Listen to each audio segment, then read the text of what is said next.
సామాజిక అంశాల మీద రామ్ గోపాల్ వర్మకు ఉన్నటువంటి అవగాహన కాస్త గట్టిగానే ఉంటుంది. సమగ్రంగా డెప్త్గా ఆలోచిస్తే డెప్త్గా మాట్లాడతారు ఆయన. దానికి సాక్ష్యం వీధి కుక్కల విషయంలో గట్టిగానే ఓ రకమైన పోరాటమే చేస్తున్నాడు.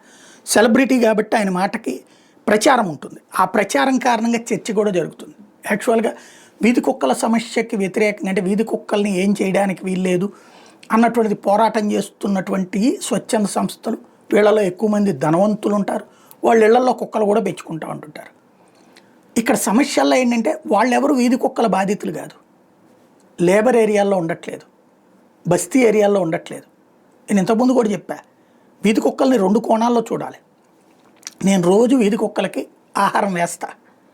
అది ఎందుకు అంటే, మనం మనిషిగా పుట్టిన తర్వాతన జీవకారుణ్యం అనే ఇంత పెద్ద డైలాగులు చెప్పను, అంతో ఎంతో మనం ఏం చేయగలుగుతామో సమాజంలో చేయగలగాలి. అయితే ఆ వీధి కుక్కలకి అట్లా వెయ్యకపోతే ఆహారం కోసం జనం మీద పడతాయి. కాబట్టి అవి బ్రతుకున్నప్పుడు వాటికి అంతో ఎంతో మనం సాధ్యమైంది చేయగలిగేది చేద్దాంలే అన్న లెక్కన వేస్తుంటా నేను. కాబట్టి వీధి కుక్కలను నేను వ్యతిరేకించను. ఇంకోటి, వీధి కుక్కలు ఉన్నప్పుడు ఒక రకమైన సెక్యూరిటీ.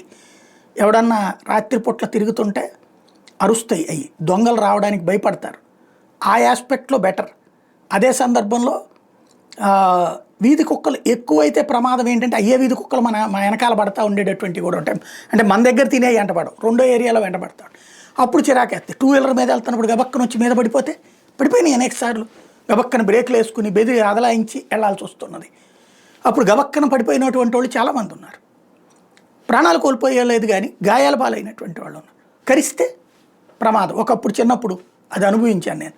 దాదాపు 6 నెలల పాటు ఇంజక్షన్లు చేయించుకుంటూ తిరగాల్సి వచ్చింది. కాబట్టి వీధి కుక్కలో పాజిటివ్ ఉంటుంది, నెగిటివ్ ఉంటుంది. ఇక్కడ రామ్ గోపాల్ వర్మ చాలా స్పష్టంగా చెప్పినటువంటి పాయింట్ అదే. ఎవరు అది ఫేస్ చేసేది ఆ సమస్య? బస్తీల వాళ్ళు.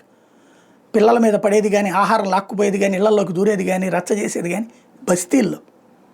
కోటీశ్వర్ల బిల్డింగుల దగ్గరికి రావు. లేదా దాన్ని ఏమంటారు, కమ్యూనిటీ ఇవి ఉంటాయి కదా, ఈ హౌసింగ్లు, అక్కడికి రావు. ఆ లోపలికి రానియరు కదా. జరిగేదంతా ఎక్కడయ్యా అంటే మధ్యతరగతి ఏరియాల్లో, లేబర్ ఏరియాలో. వాళ్ళ సమస్యకి వాళ్ళు బాధపడుతుంటే వీళ్ళు ఎక్కడ కూర్చుని ఆ కుక్కల పట్ల కన్నీరు గారుస్తున్నారు.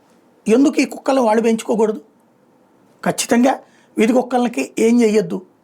వాళ్ళు కూడా సుప్రీంకోర్టు ఏం చంపేయమని చెప్పలేదే, షెల్టర్లలో పెట్టమని. షెల్టర్లలో కూడా కష్టం. ఎందుకంటే ఈ వీధిలో కుక్క పక్క వీధిని లోకి రానియదు.